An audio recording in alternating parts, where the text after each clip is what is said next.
Hello, my name's John and today I'm going to be looking at some of the on a budget gardens. Wow, so this garden is from Mark Leon Crowther and it is a floral extravaganza. My mind is blown. It's wonderful. He clearly loves his plants and it's going to be high maintenance. That's the only negative thing I'd say. He's obviously got the time to deal with it. But if it was me, I'd probably be putting a drip irrigation system in so that I didn't have to worry about watering the pots every day. But it's fantastic. So this one is from Joanne Bunn and it's a really classy garden. I like this a lot. It's got jungle vibes to it. I really like it as it is, to be honest with you. I think the only thing I might add to it is I might have a climber up that trellis at the back. Something scented would be really nice, so like Tracholospermum jasminoides.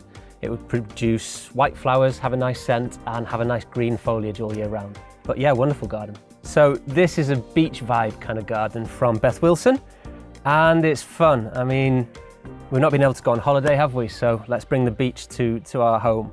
If I was going to change anything, I think it's being overlooked by a lot of nearby houses. And you can mask that with just a couple of taller plants, maybe a couple of trees in a pot. If you're going with the beach vibe, you could go with some sort of palm. Or Mediterranean-esque, you could have an olive, something like that.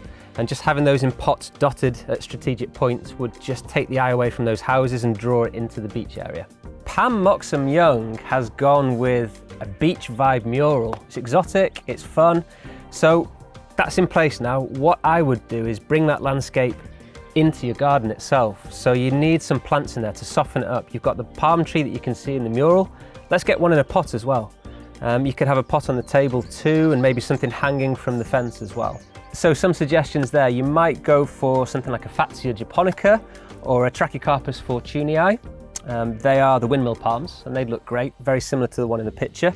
Or if you're going for something smaller, you could go for a small ornamental bamboo, a phormium, a cordyline, or a Chimerops humilis. So they'd all look good, very tropical and very in keeping with that.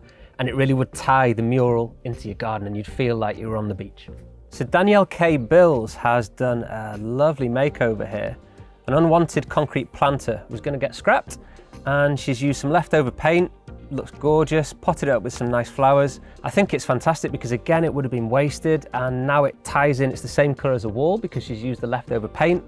Zero waste, and yeah, I'm all about that, really like it.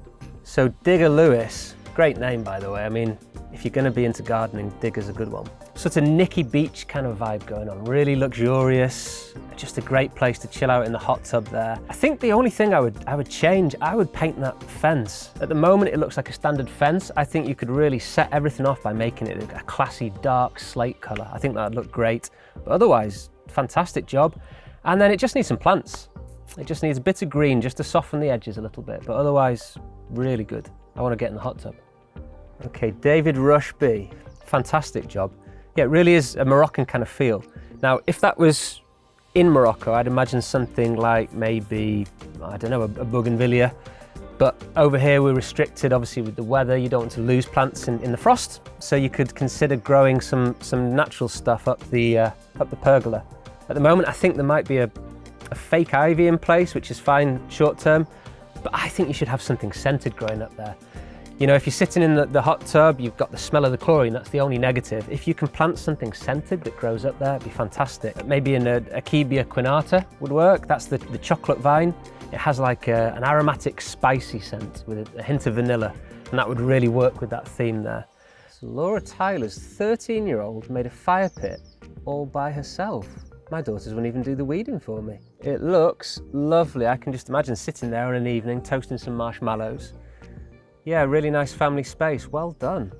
Helen obviously likes to entertain and she's done a great job here. So she's got the hardscaping in place, it's time to add some plants.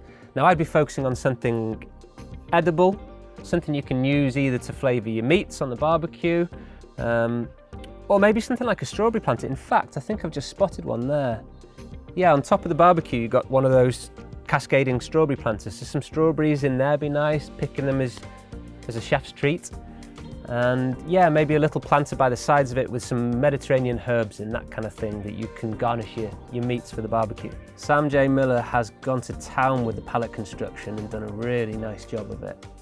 Yeah, great use of a material that can be waste otherwise. And I use that. I use a few pallets in my garden too to build some things, and it's a great material for all kinds of projects. The only thing I can't see in this picture is what it's looking at. So when you're thinking about a seating area, consider what you're looking at as well. So maybe the next step is to actually use some more of those pallets to build up a small wall on the edge of the decking, so that you can soften it up a little bit. You can maybe have those planters, so use the pallets to create like a wall of planters and have some plants tumbling over the edge.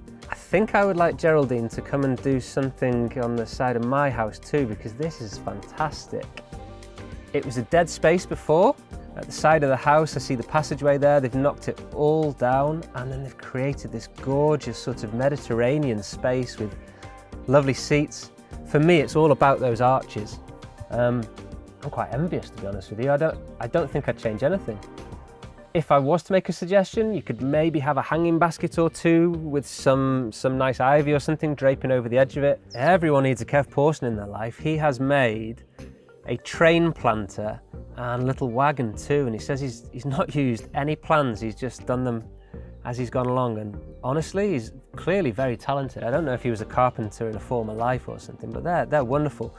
The sort of things that the kids would love as well, so really nice job. Yeah, it just needs to get them planted up, maybe a natural wax or oil on it, and also if you're planting into it, I use old compost sacks. So once you've used the compost, you can line it with a compost sack, and it just keeps the moisture off the wood, and it just prolongs the life a little bit. Kristen Roberts has created a really nice, very on trend, the dark grey. I use a lot of that colour in my garden too, really like it. The only thing I'd be adding to this now is some sort of edible planter. Now if it's high maintenance, I can't really see many plants in these pictures, so if you're not into high maintenance, you can buy self-watering planters. So you could stick something like some strawberries or some mint and herbs to garnish your drinks, stick them in this self-watering planter, and it's a lot lower maintenance. You pour the water in the bottom and you let it get on with its thing for a month or so. So I hope you enjoyed that as much as I did. We've got a couple more videos coming your way. We've got the Mythbusters, and we've also got top tips, so stay tuned.